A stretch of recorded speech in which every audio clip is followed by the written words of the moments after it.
सातत्याने आडगाव ग्रामपंचायतचा सरपंच आणि उपसरपंच ही बॉडी सातत्याने संजय निमसे यांच्या नेतृत्वाखाली त्या ठिकाणी पॅनल असायचा। यावेळेस पोटनिवडणूक झाली।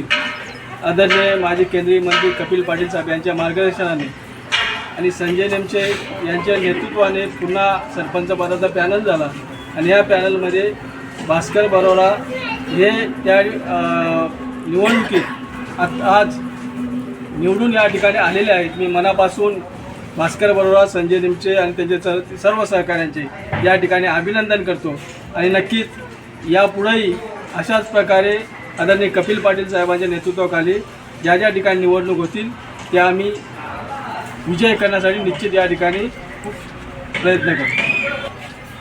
हा विजय हा सर्वसामान्य जनतेचा आहे आणि खास करून संजय भाऊ निमसे, सचिन निमसे, महेंद्र वावरते आणि सर्व टीम यांनी जी मेहनत घेतली या मेहनतीला आम्ही कुठेही तडा जाऊन देणार नाही आणि हा विजय केंद्रीय मंत्री कपिल पाटील साहेब यांच्या आशीर्वादाने आणि सर्व जनता जनाच्या आशीर्वादाने झालेला आहे।